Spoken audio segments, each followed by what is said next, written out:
programming note, there is a lightning talk that's listed in the schedule from David Larson. David let us know right before that he wasn't going to be able to make it. He was going to try and record, but we don't have that. We will try and schedule a community call where we can see his work in the future, so hopefully you won't miss out, but this will be a little shorter. But let's get started. So our first presenter is Madeline Alft, presenting the Allmaps Advantage. Good afternoon, everybody. My name is Madeline Alft. I'm with the University of Chicago Library. And today I'm going to be talking about the Allmaps Advantage, leveraging IIIF and Allmaps for workflow simplification and longevity in large-scale cultural heritage research projects. The project I'm going to be talking about specifically is the Mapping Chicagoland project, which is an NEH grant-funded collaborative effort between the University of Chicago, the Chicago History Museum, and the Newberry Library to digitize, georeference, individually catalog, and make publicly available over 4,000 maps of Chicago from before 1940. These are really expansive and widely used collections at these institutions. They include some of the earliest cartographic representations of Chicago from before its incorporation all the way through its rapid expansion in the early 20th century. Like I said, these are really widely used collections, and a lot of the maps and atlases are incredibly fragile, so it was decided that they needed to be digitized and made available online for people who are unable to make it into the institutions, and also to preserve the more fragile pieces in the collections. When we were talking about the workflow, specifically the georeferencing aspect, we came across a great opportunity with Allmaps. So there were several specific advantages that we found with the Allmaps platform that I'll be talking about today. The first is parallel work streams, second is faster work with fewer staff, and third is leveraging IIIF. Starting with parallel work streams, this is what the initial workflow for the project looked like at the very beginning of the grant. This is quite an extensive and confusing workflow to look at. Here it is a little bit more simplified. So as you can see, there are 7 individual steps, including 2 separate rounds of cataloging. So when we were looking at Allmaps, we realized that we would be able to take this from 7 steps down to 5. So we were able to do the georeferencing and cataloging in tandem, allowing us to save quite a few resources and a lot of time. Next is faster work with fewer staff. So unlike traditional GIS platforms, Allmaps is incredibly simple to use and really easy to orient staff to use. So no specialized training is required for staff members, and we were even able to train students to complete the work. So we were able to take the resources that we would have used to hire and work with specialized individuals and put them elsewhere into the project. The georeferencing itself is also incredibly easy to understand and very straightforward. So we've saved quite a bit of time. Specifically with training, we've estimated that we've saved up to an hour per student in training. The georeferencing has saved over 60 hours, which is the equivalent of about 2 months of student work. And then the file processing has also saved a significant amount of time, which is several minutes per geotiff times over 4,000. This time saved also doesn't account for those parallel work streams that I mentioned previously, as that work is still ongoing, but we can assume that it saved quite a bit of time. And finally is leveraging IIIF. So unlike other GIS platforms, Allmaps has IIIF compatibility built into its platform. So we're able to focus more on the display and archiving of our data as opposed to a difficult georeferencing process. Allmaps also has image manipulation built into its platform, making the georeferencing even more straightforward and easy to understand for our staff members. And most importantly is the annotation data. So we're able to easily access the IIIF annotation data and download and back that up in our long-term digital repository, allowing us to reuse that in the future if necessary, and have all of that saved for if it's ever needed in the future. So in summary, there's a huge focus on longevity with Allmaps, so the simplicity allows us to focus more on the longevity of our materials through the backup of annotation and IIIF data.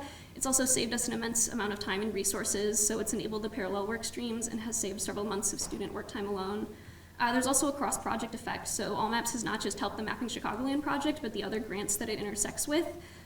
We also have it as a resource that we're able to share with students and faculty across campus. And most importantly is access. It makes the maps more accessible to a wider audience much faster. And the data and objects are more accessible for our project partners as well, which was the ultimate goal of the Mapping Chicagoland project. Here is my contact information as well as my colleague Cecilia Smith in the Center for Digital Scholarship. So if you have any questions, please don't hesitate to reach out to us. Thank you so much for your time.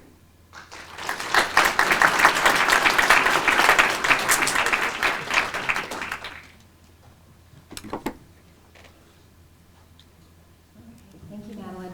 Up next is Lucy Pennington. And she's presenting Developments in the Landscape, Charles Lyell, IIIF-driven website. So, hello, my name is Lucy Pennington and I work at the University of Edinburgh. Oh, sorry.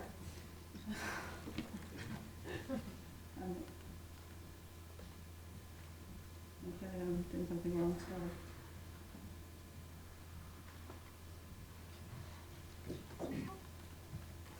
I'm not touching it, It's just scrolling. gone. Okay. I've seen my entire presentation. It's just going to say it's not ruining anything. Let's talk really quickly. Okay.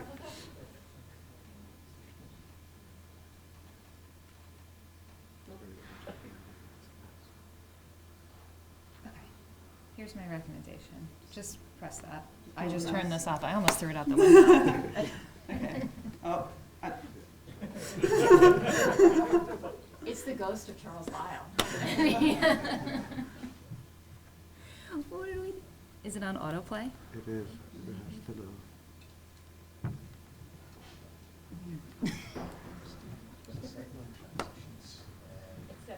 Oh, you warned me about that. Well, I was just worried about it. Come on up, Scott. Don't tell me from here. I thought it was clear because it'd been up in the Google Drive, so we got two transitions up there. I know, I thought it wasn't unticked 9.63. Do you have different PowerPoint in Edinburgh? Possibly. I think it's a copy from something that's. I think it'd be okay. sorry about that. Okay. Oh.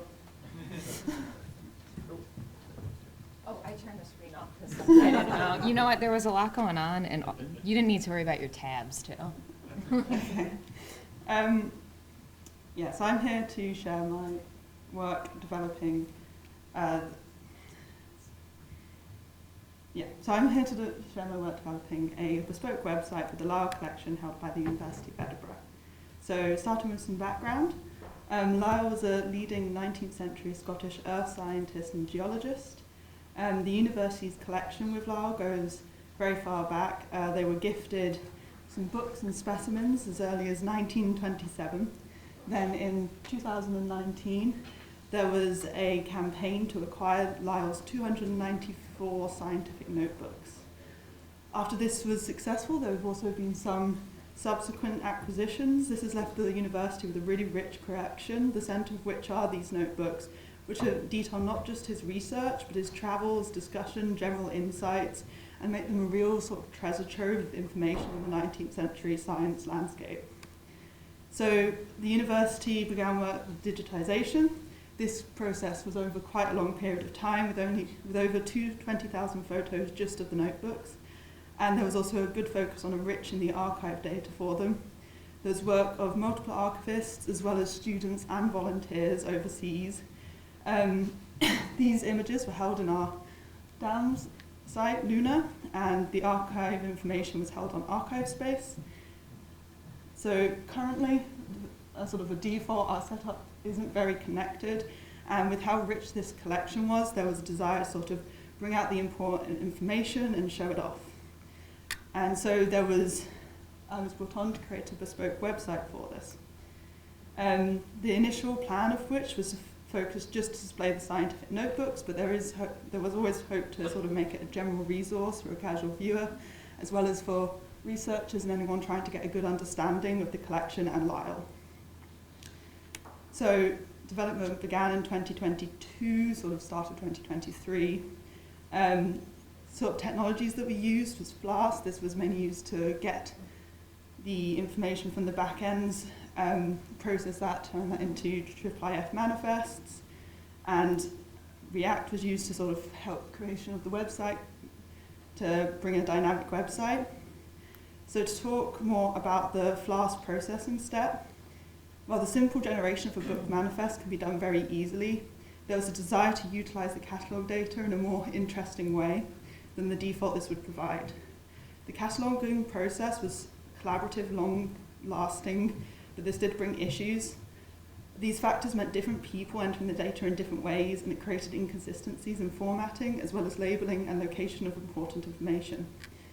So the archive data needed processed, the goal of which was three main things: bring out keywords that people could filter by, detect and highlight what could be used, to focus on the description, but one of the largest parts of this was to bring out the transcriptions. This was one of the main works of the volunteers. They put many time transcribing the index pages, which are pages in all of the notebooks written by Lyell himself that summarize the content of each notebook. The process took a few steps of analyzing the different formatting issues and general wording and positioning to create the best rules to categorize the data. Then with strange expectations, sorry, I've forgotten words. Strange things cropping up. The process needed to detect and pick up anything out of the ordinary. This ended up needing to sort of involve a manual check, so if the data wasn't as expected, it would have to be able to flag this up. This actually helped during the process, as it was able to pick up on a typo that was made during the archiving process on one of the shelf marks. So I used this sort of processing to add styling to the website that would highlight things like the content warnings, as you can see, as unfortunately as you often get dealing with historic people. Lyell had some not great thoughts when traveling to America, and that were quite racist. They were also used to bring focus to the transcriptions that could help people navigate the notebooks with the sort of paging that they were on. As you can see, this also made discoverable by search possible, and it could also utilize things like specific groups as well as faceting.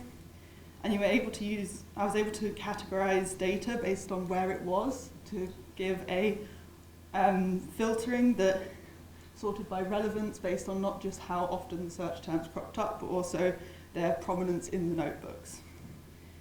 So this was the final book display that I ended on. React was a really useful tool at the time of development, but when I sort of was looking into the viewers, at the time Mirador wasn't compatible, so I was sort of had reduced options, but Universal Viewer was able to integrate with it really well, and from my understanding, the Mirador community has since made progress in making it compatible with React, so there's maybe something there. I look in the future of trying out different viewers.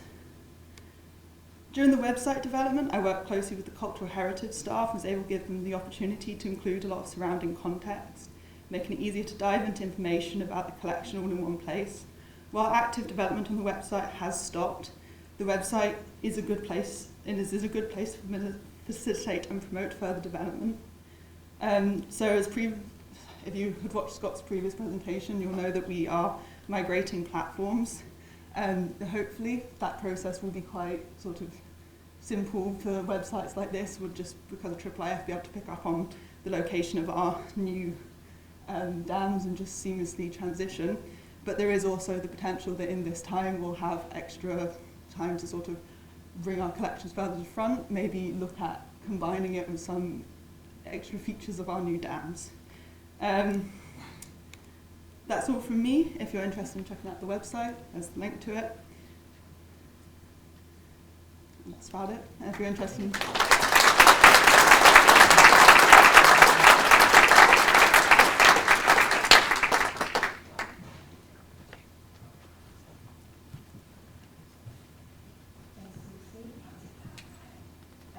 Up next is Harith Ibrahim.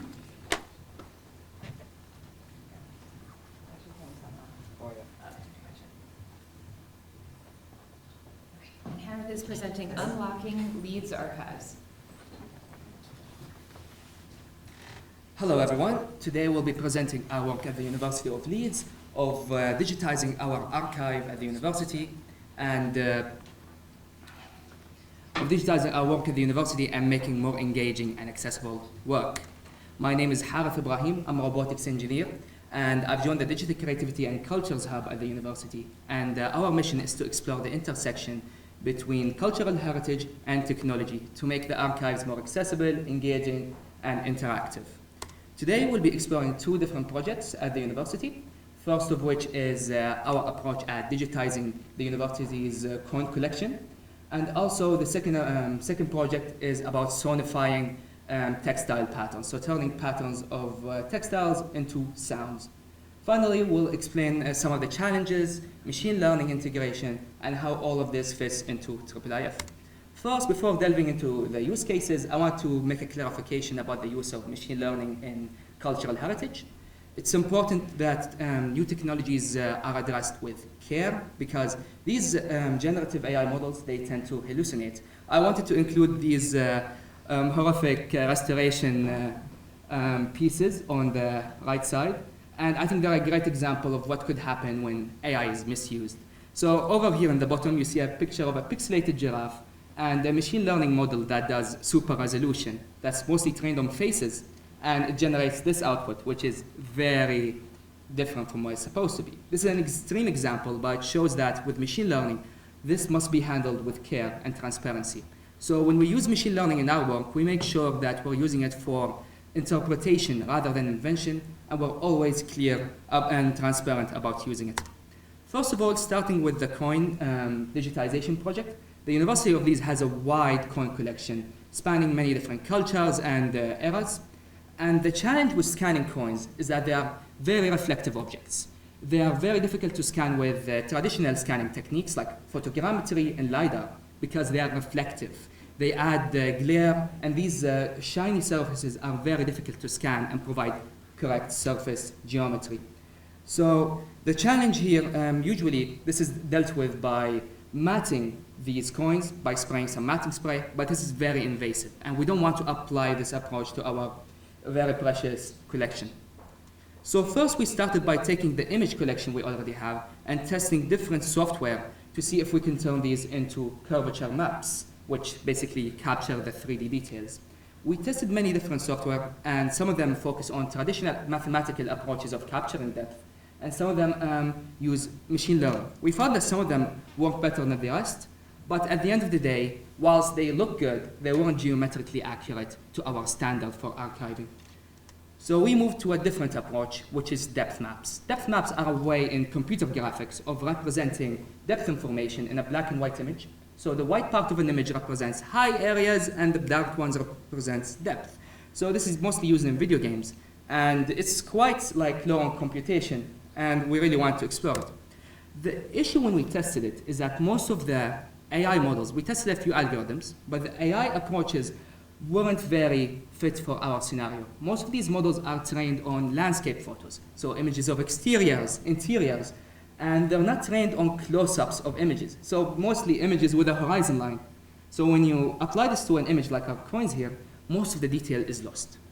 And even with post-processing, it didn't work, and we thought like we need to switch approaches. Luckily, we found a more traditional approach. We went back and we found photometric stereo. This was used to capture details in many 3D surfaces.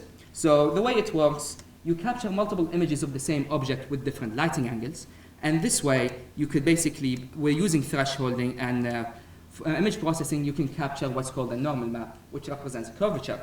We use that to generate our depth maps, which are way more accurate, resulting in these coins. So you see here, these images were taken just with my phone, and we want to take this to the next level. So we created our own custom scanner. So using like a camera with a micro lens, polarizing filters, RGB strips, we created a very cheap solution for scanning these coins. If you look at RTI scanners, they have tens of cameras and lights, and they at least cost £10,000. And this is a solution like for coins that would just cost under 40. So to show that how it works, on the inside, we have an RGB strip, and the lights in the RGB strip move around, lighting the coin from different direction. And then at these increments, we're taking these pictures. So literally, you just place this on top of your coin, and it will basically get you all the information you need. We're quite happy with the details we got. Like this is one of our options that we got out. This 3D model captures the details the way we want it, and this is a curved coin. It's not a flat coin. So like getting this information can be difficult in other approaches, and we're quite happy with the results. Of course, there are limitations. So rich information, like especially when the coin is flat, isn't captured, and also it's only capturing one side of the coin. And these are issues we want to address in future iterations of the scanner, but we think this is a great step forward in scanning. Moving on to our second project, so we went to explore the textile collection at the University of Leeds. The University of Leeds, formerly Yorkshire College, is a hub for textile information on the creation of different textiles and weaves. We've read through several pattern books, and they go into the mathematical and the specifics on how these weaves are made. And just by looking at them, we actually observed there were some similarities because of how the mathematical nature of it and the geometry. They're quite similar to cymatic patterns. These are patterns generated where sound frequencies are applied to surfaces. And these create these very beautiful, intricate patterns. And we thought there might be a relation here.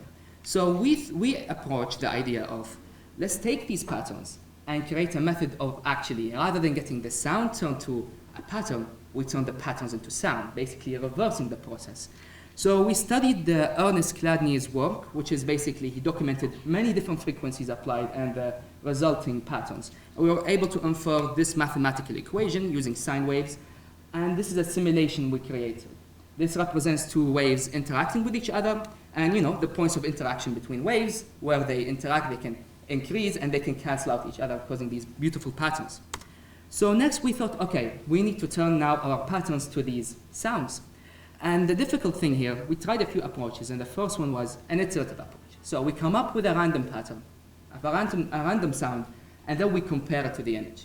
And then we modify it, compare again. It's like an optimization problem. Issue with this, while it's scientifically sound, it takes a lot of time. And it's computationally expensive, so it's not practical to use.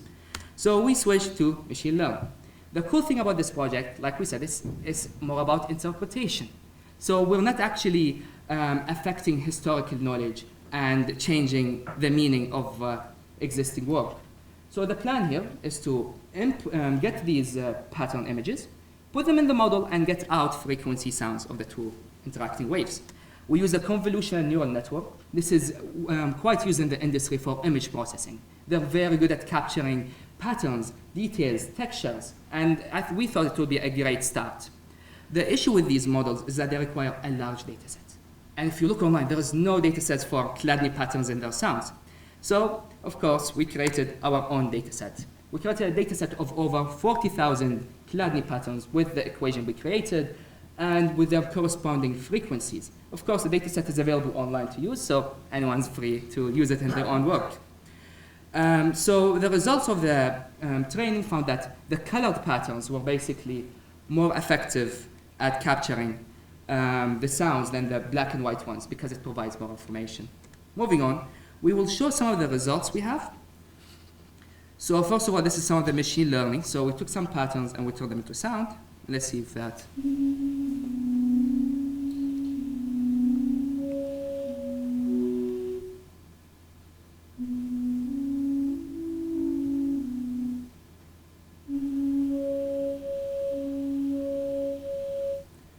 And we also compared it to a software called Photosounder, which uses spectrograms to turn these patterns into sound.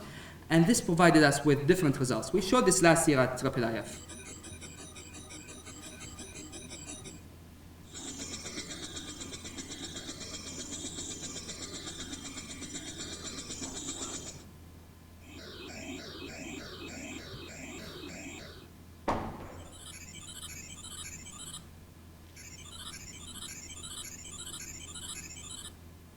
Yeah. So with these results, we found that our approach is more melodic, while Photosounder is more aligned with the structure. And this will provide us with different methods of interpreting this in the future. Smooth. Yeah. So we created a website that everyone can access. In this website, you can create your own patterns. You can test out generating them with different colors, and you can even import your own images and turn them into sounds. So please feel free to try it.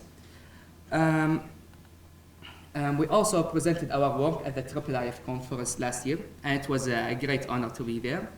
And we believe that IIIF, especially with the new features added, such as the 3D support and the sound support, it would be great help for us to include this work and be able to share it with everyone.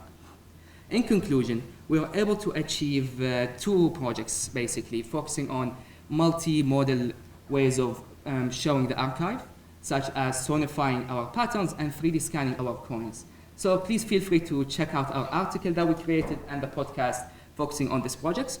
And also, I would like to thank everyone who helped us at the university and DCCH for making all of this possible. And of course, we thank the IIIF conference. And I will be happy to answer any questions afterwards. And thank you.